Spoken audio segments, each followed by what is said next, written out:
the American League Championship. I don't believe it. It just continues. My, oh, my. High fly ball into right field. She is gone. Oh, drives one. Right field. Did he do it? He did. Are you kidding me? Let's go.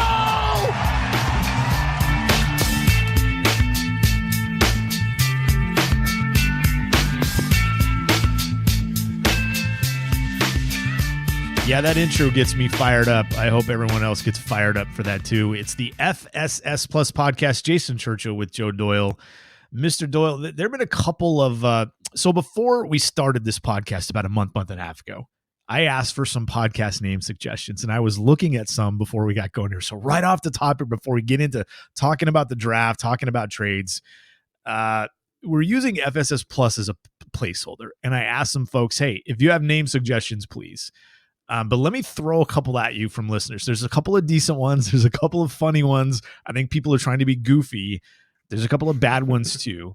But let me just throw a couple at you and we'll mull some things over and I'll just think about it conceptually. But Jeff in Ontario says we should call the show The Drop Third Strike.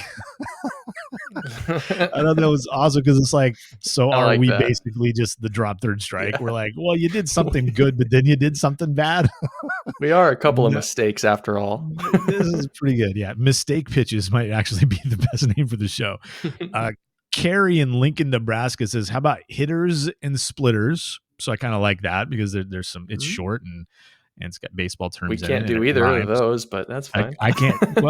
Well, I mean, I can split. This is not the same kind of split. Jacob in Snoqualmie suggests, how about Here Comes the Ephus? that was pretty funny.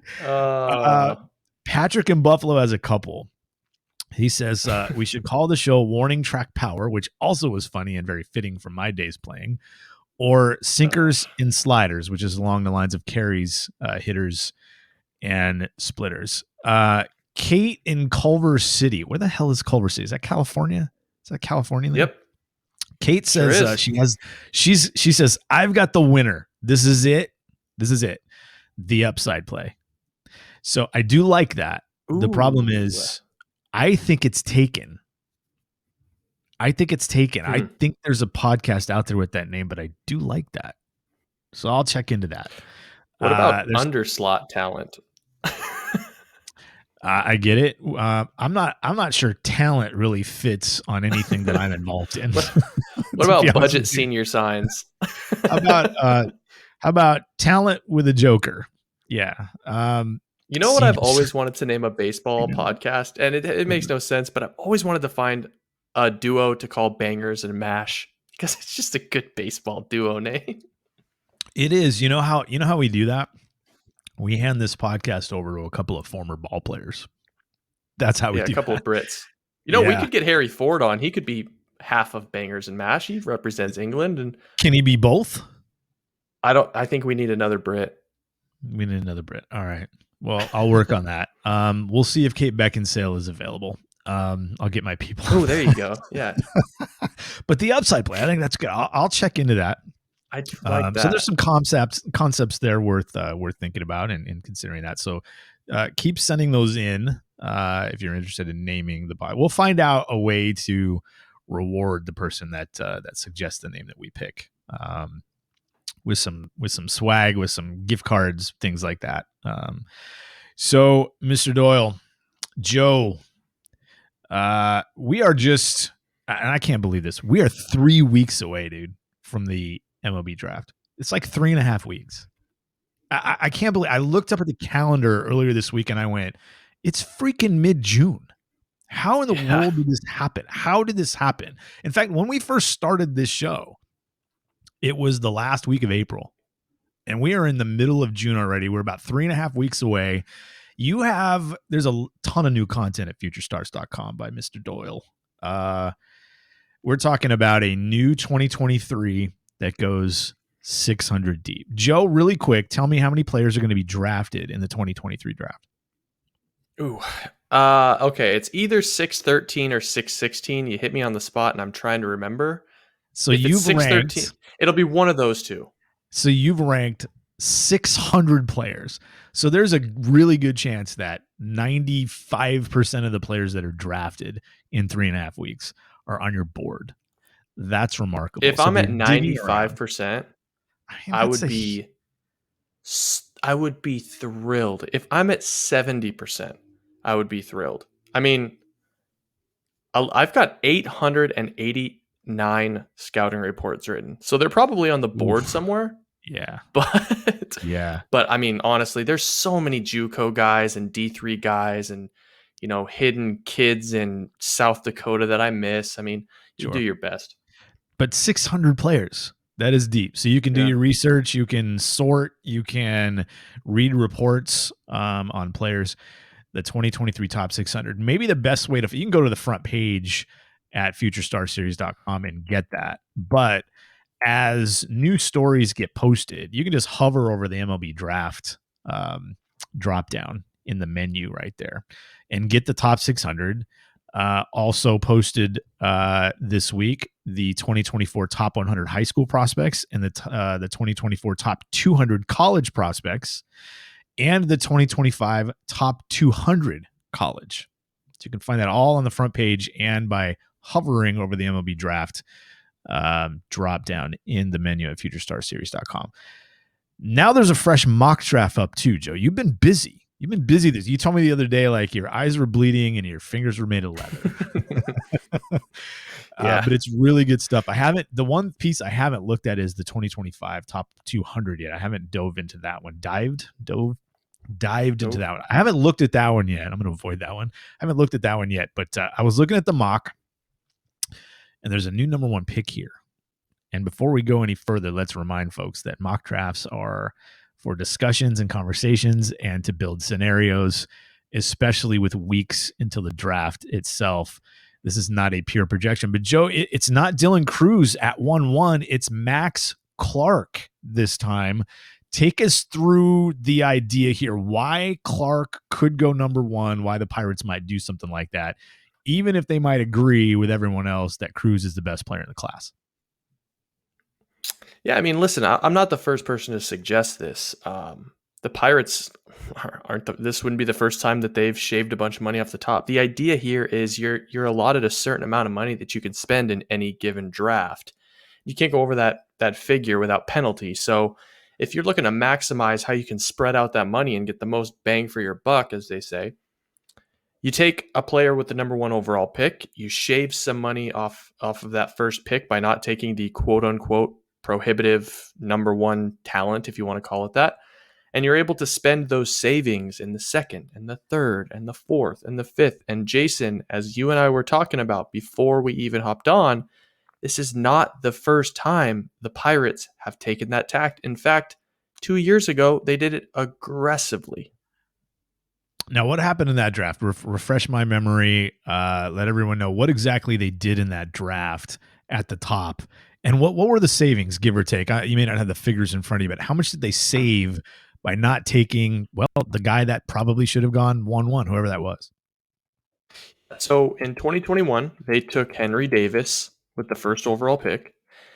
There was a split camp on exactly who should go number one that year. Jack Leiter had his believers.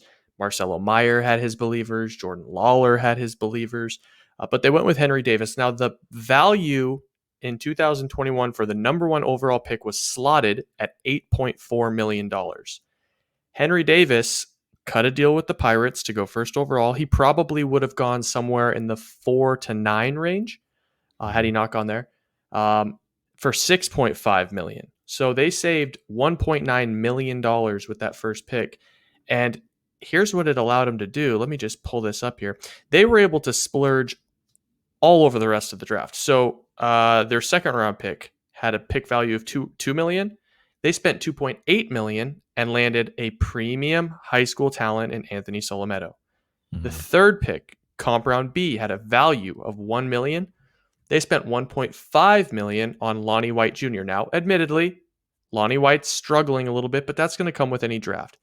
Their third round pick, slot value of $870,000. They spent $3 million on Bubba Chandler, probably the best two-way prospects that we've seen since now Bryce Eldridge. So he had a lot of first round grades from folks, did he not? a ton. And you know what? He's been he's striking everyone out. Command was always going to be an issue. Still only 20 years old. He's still struggling to command the baseball, but he's striking everyone out. Anthony Solometto's up to Double-A. He's posting gaudy strikeout numbers. Some people think he's the next Madison Bumgarner. And to his credit, if you go back and look at the 2021 draft, Henry Davis is right there with, Jordan Lawler, Marcelo Meyer, and besides those two, who are you going to put like Matt McClain and Harry Ford? Like those are probably the top 5 players from that class. Right. And he's on the brink of the big leagues. He's got to get healthy first, but he's moved up really quickly over the last 2 years, Henry Davis has. So you can see that working in Pittsburgh's favor. So fast forward to 2023, in a scenario where they don't go Dylan Cruz, maybe it's Max Clark, like you mocked in your latest. What kind of savings are we talking about at that particular point? The slot in that spot is $9.7 million, and Pittsburgh has over $16 million to play with, the most in the league this year. So if it's Max Clark over Dylan Cruz, are we talking about another $1.5 million to $2 million difference, maybe? Well, yeah. So the short answer is yes. I do want to point out the new CBA had a new rule added where you have to offer someone 75% of their bonus pool so long as they attend the combine. And everyone in the first 2 or 3 rounds will attend the combine or at least be invited. So they have to offer, say, Max Clark, $7.4 million. I think that's the least they could, or maybe 7.3. Yeah, so the most that they can really 7.3. save. Yep. Yeah, the most they can save here is $2.5 million. And I don't think Max Clark, knowing his advisor and his agent, I don't think they're going to go all the way down to that point. But I do think you could save $2 million here, get Max Clark. And I noted this in the mock, he's got a huge ego. Like this kid wants to be considered the best, and the label of going number 1 overall means a great deal to him. It meant a great deal to Henry Davis too. So I think you could cut a deal with Max for 7.7, save $2 million, and then all of a sudden, just like 2021, you have $2 million extra dollars to spend somewhere else in the draft. And I tell you, man, there's some good talent that people are pretty iffy about whether or not someone's going to be able to pay him. So you look at let's take a look really quick on where Pittsburgh. So Pittsburgh, obviously they pick 1-1. Their next pick after that is at 42, the third pick of the second round. But then they have an extra pick in the competitive balance round B at 67, the final pick of that round. But then they also pick 6 picks later. So after the first pick, they go 42, 67, 73. They have some opportunities there to essentially repeat what they did in 2022. Now, maybe throw out a name or two for pick 42 and 67 if you could. Somebody who might be, we expect him to be higher than slot if he gets to 42, if the player gets to 67. That would give Pittsburgh an opportunity where if they take Cruz and pay him $9.7 million or thereabouts, they probably wouldn't have that opportunity. Because I think if you're a Pirates fan, you're thinking they didn't take Dylan Cruz, get out of here. This makes no sense, but it absolutely can make sense. And we just look back 2 years ago, it did make sense. Yeah, let me give you 3 names that I've heard the most of late as like guys that are going to be tough to sign. And the first one that pops out is Thomas White, Phillips Academy, 6'6" lefty, committed to go to Vanderbilt. Most people think, there are some that still think he's in that 11 to 20 range. Most people think he fits somewhere in the 25 to 40 range. My understanding is he is not going to be cheap. And it might take the right team in, the second round, pick number 42 with a ton of savings, to land a guy like Thomas White. I think it's the type of guy that if he gets past the sandwich round, you start asking, is anyone going to be able to pull this guy from Vanderbilt? So that's a lot like the Anthony Solometto route, right? Solometto, I believe, was committed to Duke or Virginia, expected to be a tough sign. They landed him. Same with Bubba Chandler. So Thomas White is the first one. Rock Chalowski is a shortstop out of Chandler, Arizona. Really talented two-way guy. His dad was a long-time scout for the Cincinnati Reds. physical shortstop, projects to stick at the position. He's committed to UCLA. Heard he's going to be a little bit tough to sign. Kind of guys are up in the air on whether or not he's actually going to want to go pro, or if he comes from an affluent baseball enough background to just go to college. And then the other one, and this one is I think the one that is really interesting, Johnny Farmelo. You and I have talked about Farmelo before. He has a steadfast commitment to the University of Virginia, another extremely affluent family. Had a kind of roller coaster spring where got a little over anxious in the box, started swinging at bad pitches, and I put this in the mock to the Dodgers. I've talked to scouts who believe Johnny Farmelo, there's nobody in the class that can rival his tools. 70 grade raw power, 70 grade run tools, and already going and getting it in center field. So those kind of raw tools will certainly intrigue some of the teams that are maybe in the second round. But it kind of will come down to, do you have the financial flexibility to swing for the fences on something like that? Very, very interesting. The Pirates have a decision to make. It should be an easy one. They should, in my opinion, they should take Dylan Cruz, but there's some things we may never know, but we certainly don't know now. Is Dylan Cruz just slot? Does he just want to go number one, so he'll take slot? What are the chances he takes 9.5 instead of 9.7 or 9.2 instead of 9.7? I would say probably not great, but he doesn't really have as much leverage as a college player that isn't a draft eligible sophomore. You don't have a ton of leverage because you don't want to go back to school, play your senior year, risk having a worse year, risk getting hurt, and then come out as a senior. You have zero leverage. So Cruz really doesn't have a ton of leverage here, but I would think about that. Like if I'm a Pirates fan, I'm just like, man, I just get me Dylan Cruz, because he's probably in the big leagues in a year and a half, right? Like that's the whole idea with Dylan Cruz. And maybe Pittsburgh, that Pirates roster, starting to crest a little bit. And I'm kind of excited if I'm a Pirates fan. I don't really want to wait for Max Clark. So I completely understand that from a draft standpoint. When you're trying to put together draft classes and spend your money wisely, and you take a high ceiling player with the number one pick, I get it. If I'm a Pirates fan, I'd be disappointed, I think, for a little while, but then I'd probably fall in love with Max Clark. So interesting stuff there. Hey, I also notice Paul Skeens gets to number 5 in your latest mock to the Twins. The Twins would probably do cartwheels if Paul Skeens gets to them at 5. What's the floor for Paul Skeens? He's the draft's best arm, pretty clearly the best arm. What's the floor for him? Is 5 the floor for him, or are there scenarios where he gets to 7 or 8 or 9?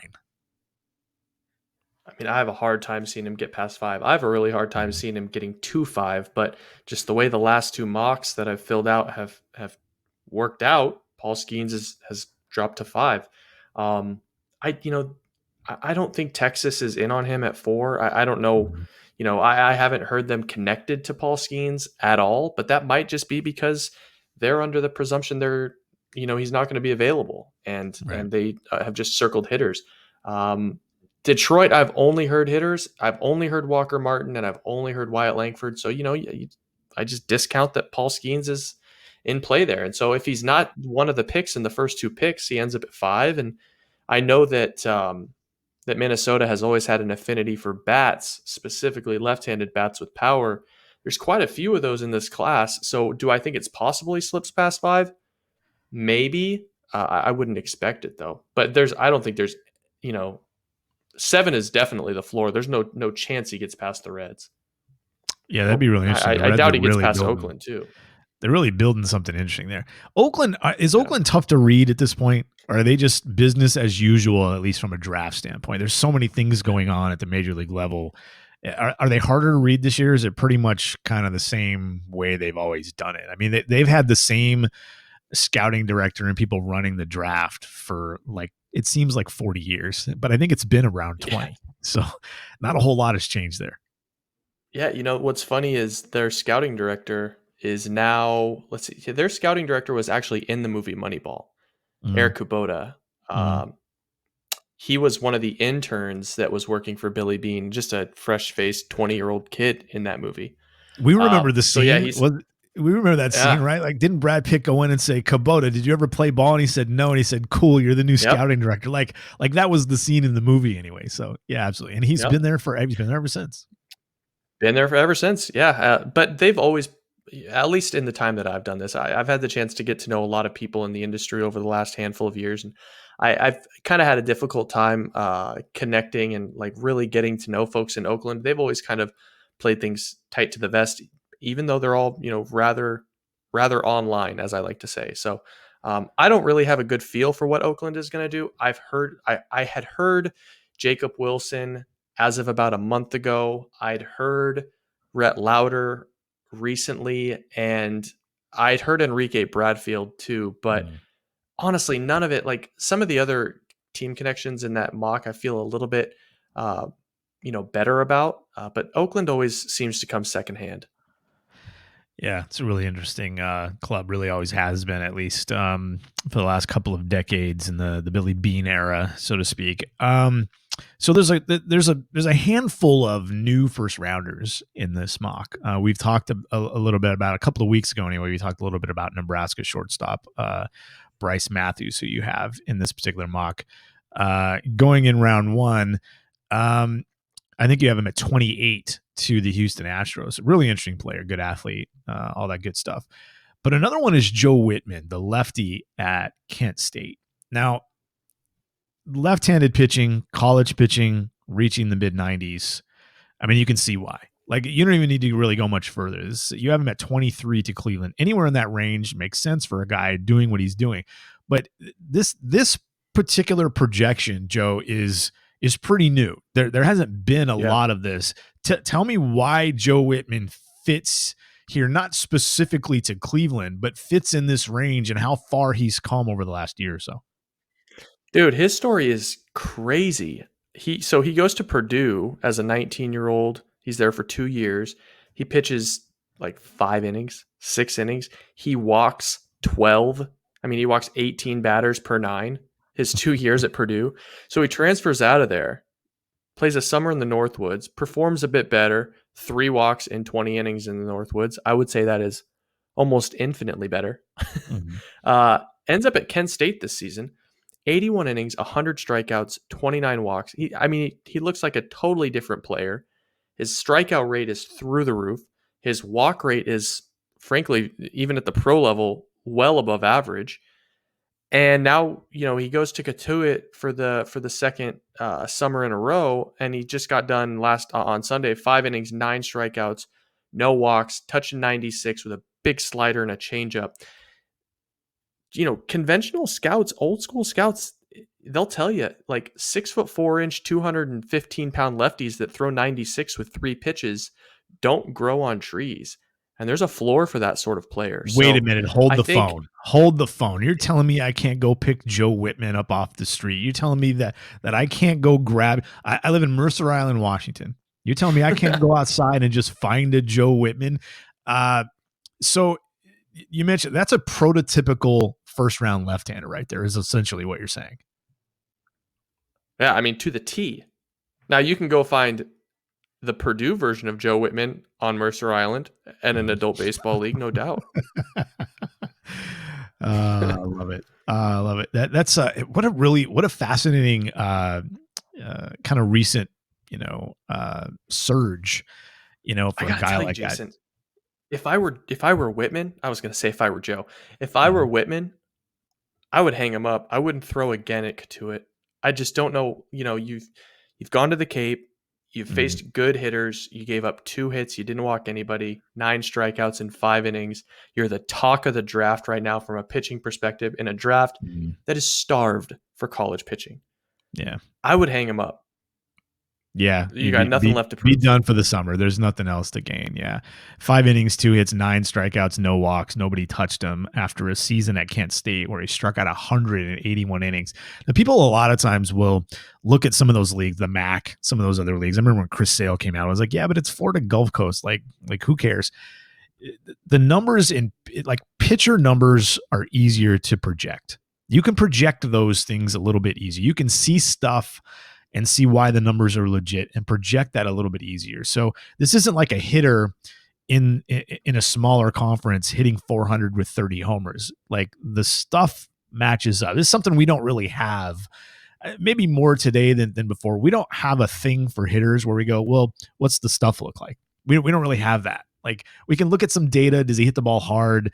Things like that. But we don't even really have, like, publicly anyway, we don't have measurements that tell us, can this hitter hit velocity? Can this hitter hit a pitch, in this area on an 0-2 count when he's expecting a breaking ball? Can he hit the fastball? We don't have data like that. You have to mine it yourself. But with pitchers, we can go, well, he's 93 to 96 and, depth on the curveball and late bite and, 28% swing and mitt. We have all of that stuff.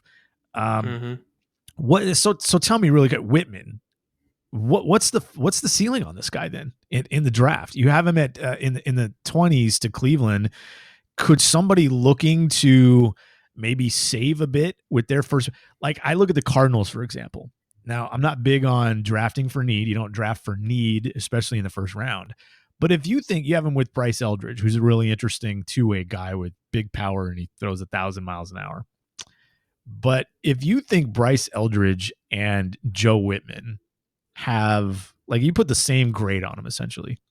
If you're the Cardinals, do you take Whitman? Because, traditionally speaking, Whitman's going to get to the big leagues almost assuredly, and you need it. Like, can you see something like that happening with a St. Louis or a team like Milwaukee, who's going to run into some money issues with some of their starters the next couple of years? Or is the low 20s maybe the ceiling for Whitman at this point? Honestly, man, I think he can climb higher, and that he could hang up the cleats right now, and I think he could climb higher. I think there's enough high school talent in this class that teams are excited about. The high school bats, the teams are excited about, that they don't think they're going to have a chance at in the second and third round unless they cut a deal in the first round. I think the White Sox make a lot of sense at 15. I think the Cubs have done something similar with Jordan Wicks in the past. I wouldn't discount them. They've always kind of gone for the high school route in the second and third round as well. I think Colorado at 9. I know that seems really, really hot, but you got to remember Frank Mazzucato was expected to go in the middle of the second round, 2 years ago, and he went 7th to the Royals. So always expect the unexpected. I think he could, like I said, Colorado, maybe the Angels, maybe the Diamondbacks, the White Sox. Like, we know, and you've suggested as such, that the Angels and the Diamondbacks are looking at pitching. Like, I think there's a lot of teams that would like to find an arm in this class high, something that they know that will pan out, and then they can splurge a little bit in the comp rounds and the second round. So for a class that is starved for pitching, I don't think Whitman could be in a better position. He's a fun pitcher to watch. Let me throw you this. This is a great question for you. Knowing the stuff that Hurston Waldrop has, but knowing that Hurston Waldrop has been beat up a lot, and there's some effort in his delivery, and he's 6'1", and he's right-handed. Is there a conversation to be had that Joe Whitman isn't a better, safer, just more overall well-balanced pick than Hurston Waldrop? I'll tell you this, and this is the way I would lean as well. There's at least one team that's entirely in the first round is entirely off of Waldrop. They're not taking him. He could drop to the bottom of the draft where they pick and they're off him because of that. They're worried about that. They're worried about what happens when things unravel for him. And that's their projection at this point. And that's at the checker level. So this is getting into the scouting director's ear, and it's probably going to win over. So this team's not. So if Waldrop's on the board I'll just say the 20s, this team's not taking him. So that's kind of how I lean to. I do have to worry about that. There are a lot of things I don't know about how he was used in between starts. There are a lot of things we don't know about. What do they ask of their pitchers between starts? That's what we don't know in high school. We don't really even know that in college. You can ask the player, but we don't know how much they're throwing. We just don't. So I'd be worried about that as well. Been abused a little bit. That happens in college. A guy like Joe Whitman, I think here's the thing. We typically think of high school players as the more projectable level because there's more time and there's bodies that can fill out and even growth. Sometimes a high school kid, 17, 18 years old, is 6'1", he ends up 6'3". Like, things like that happen. College, you're talking about a 21, 22-year-old, probably not going to grow much, but Whitman's already 6'4", 215. If I'm a big league club and I'm drafting in the middle of the round, and I don't want to take a chance there, I don't like the Blake Mitchells, the Noble Myers, the Colin Houcks, the Aiden Millers, guys like that. the Arjun Namalas, the guy, like if I'm not comfortable with paying the price for those guys, this is where a guy like Whitman falls into play, even if he costs me basically slot, because I can project that. I can use that, and I can, look at the teams that are drafting in that area. You mentioned the White Sox and the Cubs. Those are teams that are trying to compete right now. The Red Sox at 14 trying to compete right now. The Giants trying to compete right now. The Orioles trying to compete right now. The Brewers trying to compete right now. They could all use a big league lefty in their rotation inside of 2 years. So it fits. So it's funny. I think you're right. If you think he's that good or he belongs somewhere in that first round conversation, I don't see why a team in the teens, in the early to mid and even down to the late teens wouldn't say, yeah, Joe Whitman makes sense. I was really surprised to see that. I had Whitman as a second rounder. That's the buzz that I'd been hearing all along. But that start in the Cape and his performance at Kent State, I get it. Not a lot of lefties. I think what's interesting, when we started this year, the Alabama lefty was the best lefty in the class. Am I right? Grayson Hitt, he was crazy. And then he gets hurt, and now we have a guy like Joe Kent kind of stepping up in his place. And teams do look at things like that. Left-handed pitching, you get a little bit of a nudge when you're left-handed. So really interesting scenario kind of developing there. Give you a little peek behind the curtain. And this is a text that I got on Wednesday morning. And it was an accidental text. A scouting director. Yeah, was not meant for me. A scouting director texted me on Wednesday morning, and all he said was, that boy Joe at Kent made himself a shitload of money. And he quickly followed that up with, oops, wrong Joe. And I said, yes, he has. Yes, he has. Yeah, that's good stuff. Yeah, you miss bats, left side, raw stuff is there, throwing strikes. I mean, 29 walks in 81 innings? That's good enough. They'll be able to help him out there too. It's not great, command, but and there's always going to be directors, Jason, that just don't care for risk. Yeah, they don't care for high schoolers that have a 4-year ramp up.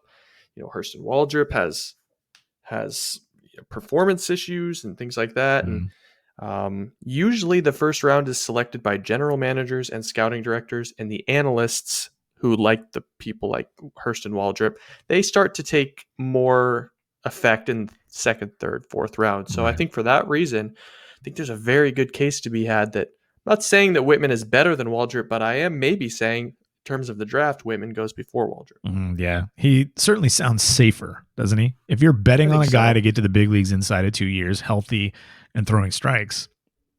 Yeah. I mean, Waldrop obviously has, the stuff to make him a top 10 pick, but interesting, good stuff there. Hey, the draft comes, and then like 2 weeks later, 3 weeks later, the trade deadline. It's almost literally 3 exact weeks after the draft, the trade deadline hits. I think one of the interesting things that's developing this summer is when you check out where we are in Major League Baseball, we're 65 to 70 games in. Most clubs have played 65 to 70 games. When you look around the league, Joe, one of the things that I'm noticing is we're getting a lot of teams that we're expecting to win that aren't in a winning position right now, that aren't in a good spot. It doesn't mean they're out of it. I'm just saying they're not in a good spot. Like the San Diego Padres, not in a good spot. The Cubs, who spent a little over the winter, not in a good spot. They started off well, not in a good spot. The Philadelphia Phillies and the New York Mets, not in good spots. The Phillies are 1 game over 500. They're probably too close to consider in this particular scenario that I'm trying to build up here and doing a poor job of doing. Mets certainly fit here. I'm not sure if anybody in the American League West fits, but Cleveland, I think, fits this bill. This, Joe, might be a seller's market. If you are, and you know what, I'm going to throw the Blue Jays in here too. If you are a club that is pretty good roster, we'd say like the Blue Jays, pretty solid roster, capable of making the postseason. We've seen them do it. They're 38-32. They're only a couple of games out of a wild card spot. How strong that hold is, I don't know. But when you have opportunities to go out on the market and get a big return, if your ROI on something is bigger than expected, bigger than normal, you tend to consider it a little bit longer, whether you're buying a car, buying stock, buying a house. Wait, these shoes are on sale. Like, you tend to give it longer consideration, right? And I just think there are a handful of clubs that might end up doing that this summer. Now, I threw the Blue Jays in there just for conversation's sake, but there are 3 teams I have in mind here, and I want to get your take on a couple of them. The Cleveland Guardians are 32-36 entering the weekend. They are 2.5 back in the division because the American League Central sucks. But they're 6.5 back in the wild card. They might be a team that has to win their division to get into the postseason. Cleveland obviously doesn't spend money.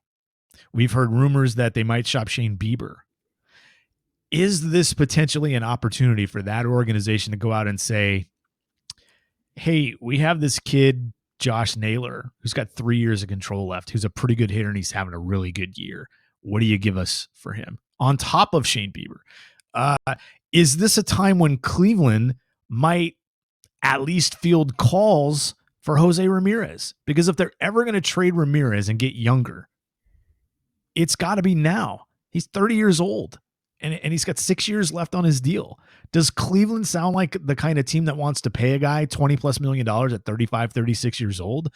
It surely doesn't seem like it. And they almost never let a guy run out his contract. It just seems like Cleveland might be in a position to take advantage of what I think is going to be a seller's market. There aren't going to be a lot of sellers. And it's odd that teams that were competing or that we expected to compete were playoff teams last year. They spend money, are the teams we're talking about. Cleveland's one of them. The Cubs are another.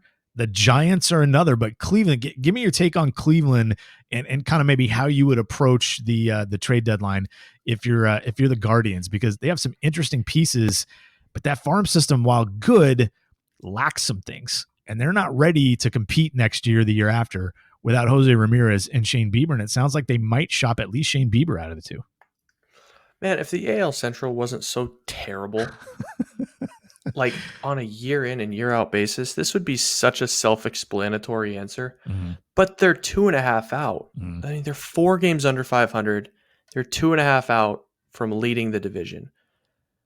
I think if you're here a month from now, it's the middle of July, the All-Star break is here. You're really fielding calls about the deadline. Mm-hmm. I don't think you can sell. I mean, I think you can parse some pieces that aren't moving the needle for you, like an Ahmed Rosario. You're not going to bring him back. Mm-hmm. So I think maybe you do that, but for the sake of the fans, this is kind of the organization that you built. It's set to compete on a year in and year out basis because the division is so bad. Maybe you get hot in September, but honestly, I think the best thing for Cleveland right now would be for the team to go on a 7 or 8 game losing streak, if I'm being totally honest with you, mm-hmm. and force them to sell into a seller's market. You should trade Shane Bieber, in my opinion. Let me ask you something else. Let me throw a little bit of a wrench into it. Tristan McKenzie was scratched from his Friday start with a sore right elbow. Hope Tristan McKenzie's good. That's a kid we like. That's a quality kid. That's a quality player. He's a good arm. He's been good for them. Still has some pretty big upside. Still has a chance to grow into his body and be an all-star level arm. But if that goes sour, does that change your mind if you're the Guardians? Because every time you lose a player, like they're calling up Touki Toussaint to throw in his place. That's a pretty big step down at this point. You might, and here's the thing: if you're shopping Shane Bieber, are you actually trying to win this year? Like, let's say you go out and you trade on July 28th, like 4 or 5 days. Are you trying to, right? So if you're shopping Shane Bieber, like, who shouldn't be shopped at that point? The thing that's interesting with Cleveland at this point is they can always, we always seem to be discussing these types of deals because they're always so stocked with pitching. Mm-hmm. Like, they've always got 3 or 4 arms knocking on the door, ready to take someone's spot. Right. They don't really have that anymore. I mean, Justin Campbell's out for the year. He was a 2nd-round pick last year. Espino's out for the year. Mm-hmm. He's been beat up for the last few years. Gavin Williams is going to be really, really good. Right. And he probably should be in the rotation right now. Mm. But besides that, Joey Cantillo and some of these other guys, they're Tanner Burns, they're a little ways off and they haven't performed that well. So for that reason, I think the best thing for the long-term health of the Cleveland Guardians would be a losing streak that forces them to sell a Shane Bieber and restock the cupboard a little bit and go into this draft wanting pitching. I tell you the guy that they should move. And this is, people are going to hate this. You should hold on to Jose Ramirez, first of all. That's my opinion. You should move Emmanuel Clase. You've got him for 4 more years. He's a reliever. You have a $10 million club option in his age 31 season. Wow, could you ask for better control as an organization? They got the Padres gave up so much for Josh Hader, and the Mets gave up so much for Edwin Diaz. This is a better arm with more control. I mean, if I were the Guardians, I would move Clase for 4, 5 premium prospects right now to a team that needs back end help at the back of their bullpen. This is Edwin Diaz level value, is it not? Without question. Being signed to that deal, was it 5 years, $20 million with club options through 2028? Dirt cheap. He's 25 now. You mentioned he'd be around 30, 31 when he's done with that deal. But relievers tend to age fine. Like, you're not talking about 30, 31-year-old relievers falling off a cliff. I mean, we're watching Kenley Jansen and Craig Kimbrell do it well into their 30s. That's a really interesting thing that I hadn't really thought of. Now, strikeout rate's down a little bit this year, but we're still talking about a really good performing arm. And, he throws hard, and he's pretty much a slam dunk late in a game. That's a really interesting. But again, I go back to, if you're trading Shane Bieber and you're trading Emmanuel Clase, or you're willing to do it, should Jose Ramirez really be off the table? Because if you're trading, and you mentioned you're trading for prospects, or at least very young players, maybe unproven players that you really like. Jose Ramirez is going to be 31 years old in September. If you're ever going to trade Jose Ramirez, it's now. Or it should be now. Now is better than a year from now. Now is better than, not necessarily the winner, but now is better than doing it a year from now. If you trade Shane Bieber and Emmanuel Clase for young, unproven talent, what is Jose Ramirez there for other than to sell tickets? Well, I mean, I think you can still build a contender in the AL Central without Emmanuel Clase or Shane Bieber in 2024. I love it. Jose Ramirez, you have a perennial MVP candidate who's signed and loyal and committed 5 more in your years. organization, for 5 more of his prime years. I don't think there's anything that you could get back for Jose Ramirez, especially now that he's signed to we'll call it it's still a team-friendly deal, but there's money on that contract. So he loses a little bit of inherent value there.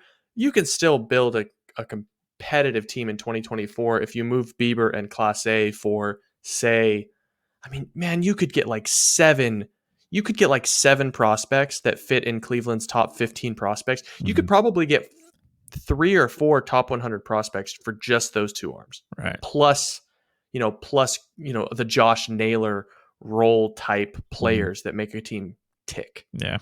Interesting. Cleveland's in an interesting spot. The Cubs, it's a little bit of a different roster. Now, they've added a few things.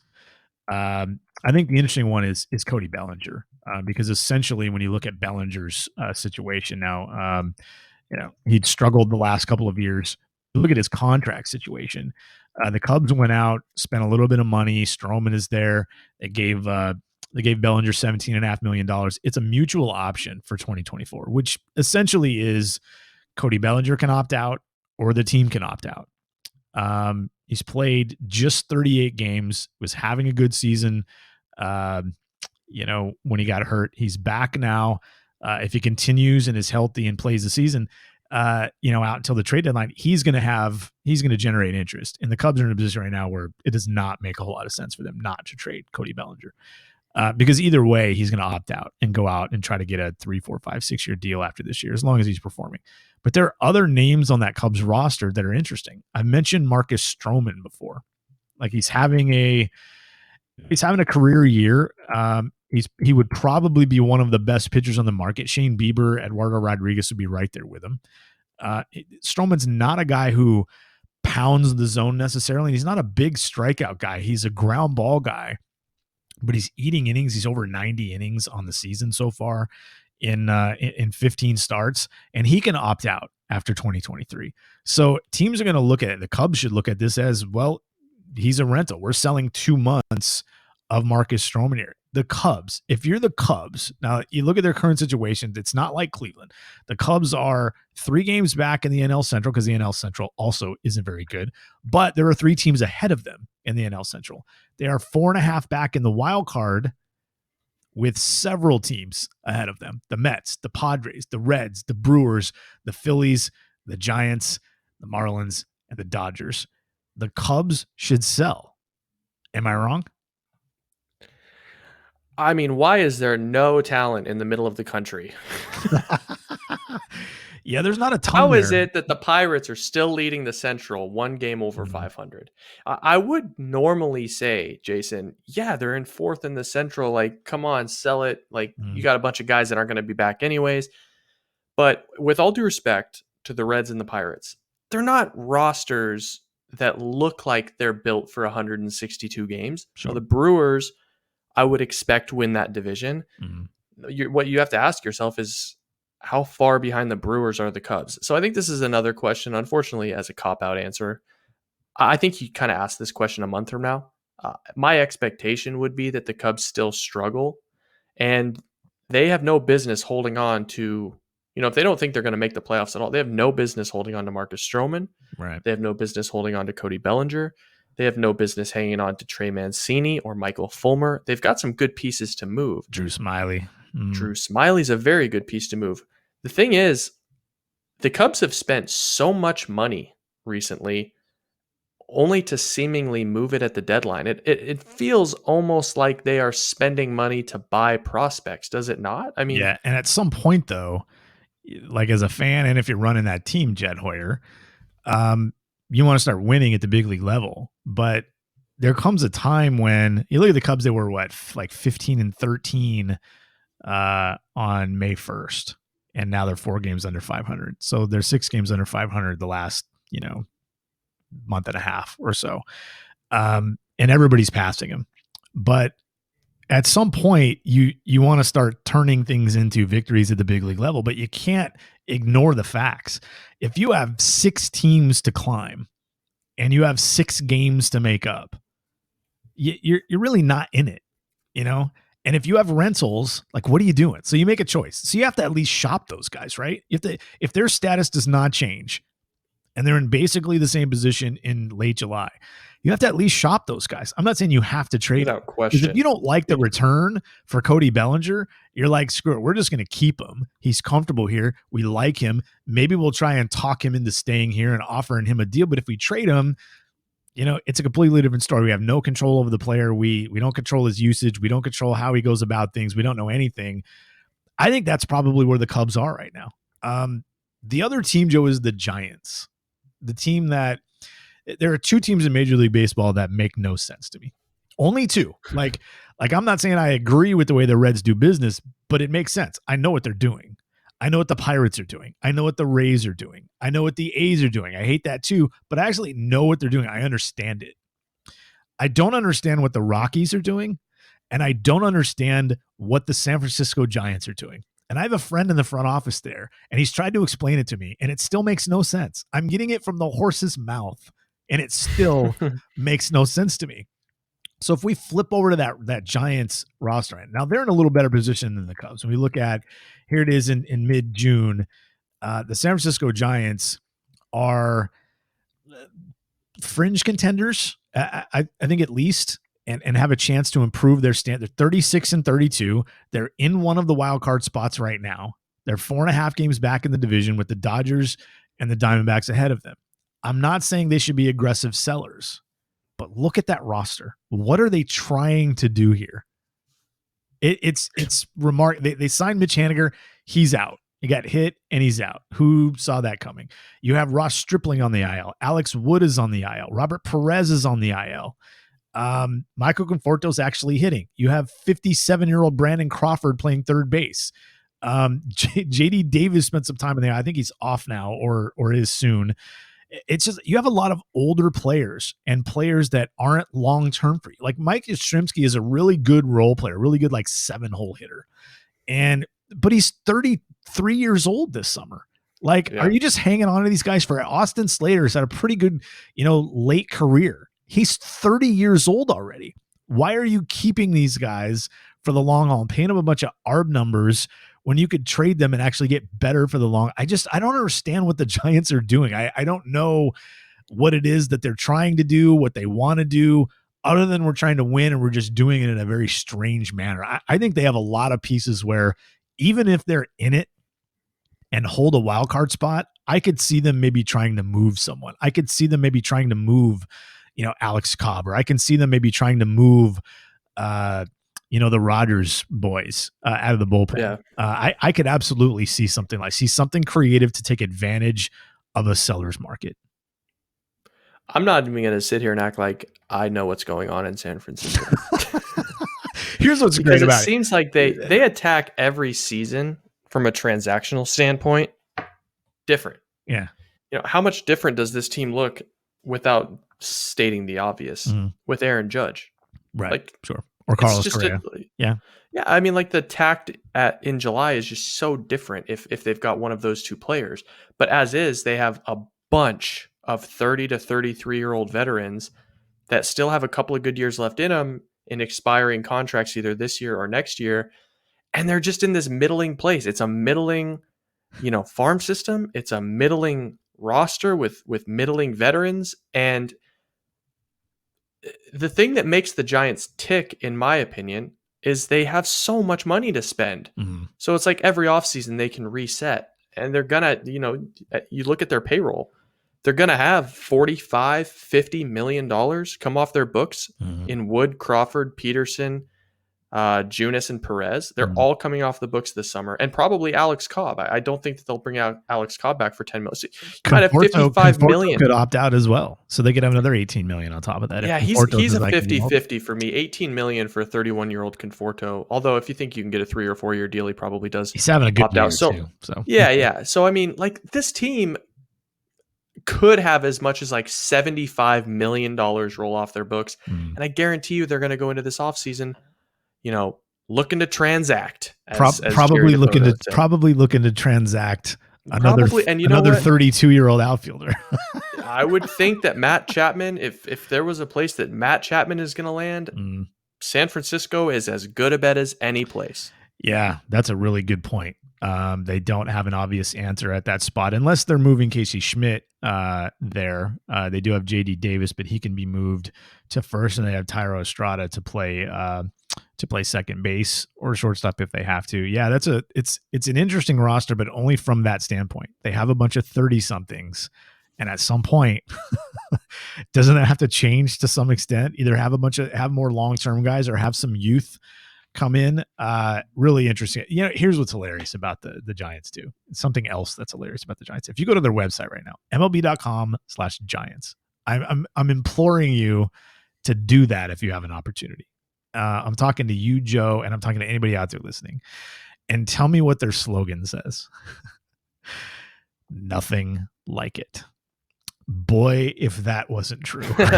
That's true. Yeah, there's nothing like it. I mean, you kind of look at some of the other high-paying orgs, like, the Yankees have the big fish, and the Phillies have the big fish now, and Houston is the developmental, machine. So is the Dodgers. That's not really the Giants. They just have a really bloated payroll with a bunch of $16 million contracts or $12 million contracts of guys that they know can roll out and get 2.5 wins for them year in and year out and, run into 90 wins, which is a fine tact. But yeah, I think the deadline's going to be fascinating. Flexibility. I think the deadline's going to be fascinating because people are worried that there aren't going to be enough sellers. There are going to be enough sellers because I think there's going to be one or two teams out there that's going to be like, I'm holding some cards here and I'm going to wait. Who's it going to be? Until the market. I don't know. I think someone's going to do it, whether it's San Francisco or the Cubs or the Guardians or the Blue Jays. I think there's some obvious clubs that I was going to ask you before let's do that before we go. If you're the Red Sox at this point, you're not having what I would call a terrible year. You're one game under 500, but you're 5 games back in the wild card. You're not winning the division. You're 13 games back in the loss column to the Tampa Bay Rays. you're pretty much toast if you don't make a run here the next couple of weeks. Do you blow up that? I don't mean blow it up like full scale rebuild. Do you blow up that roster pretty hard if you have the opportunity to at the trade deadline and over the winter like that? Yes. It seems like they need the overhaul, right? Yes. Maybe that's the team that tips the scale at the deadline. Without question. Yeah, I mean, they're like, listen, the Red Sox have payroll flexibility next year. It's kind of weird. Once Chaim Bloom came over to Boston, it feels as though he hasn't gained a good foothold for how to spend money. Like he's still uncomfortable spending money that he didn't have in Tampa Bay. Like he's just kind of thrown some weird money at Trevor Story, and he's thrown some weird money at, some of these different players. Justin Turner got a bunch of money. So yeah, I mean, I would move Turner, I would move Duvall, Verdugo. Like I would get this farm system back in a place where you've got reinforcements, and then I'd go into the offseason and I'd buy the hell out of the pitching market. Yeah. That's what I'd do if I was Boston. Yep. I'm with you. What do they have? 35 games left against teams in the AL East that are above them? 40 games left? Right. Those are tough teams, man. Yeah, it's probably not going to go well for the Red Sox. Now, here's the thing. It's baseball.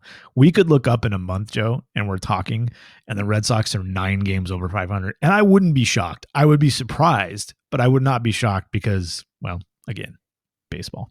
I would like to go on record by saying I would be shocked. I don't know. Just like I look around, like, where are you getting those innings, man? Like here's the thing. Like the Red Sox are what's maybe the most interesting thing about the Red Sox from here until like the trade deadline time is when you look at their schedule and how they performed against those teams.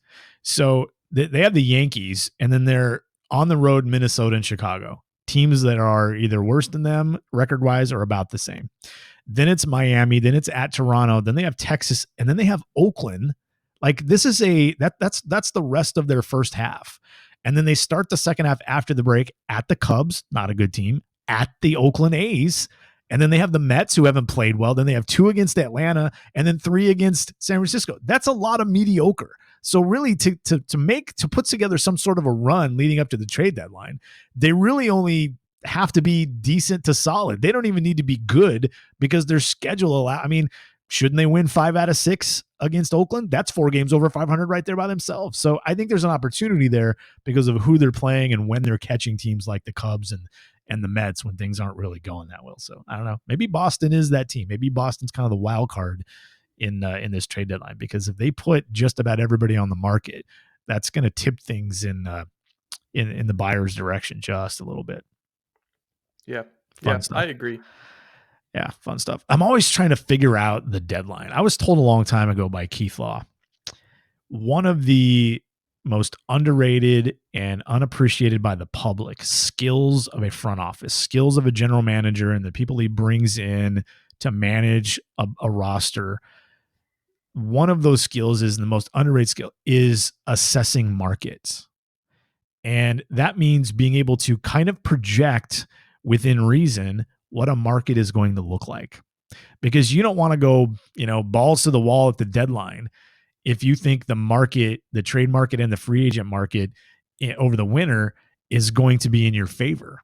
So I think teams right now are thinking about, and maybe that's one of the reasons why the free agency was so hot this past winter.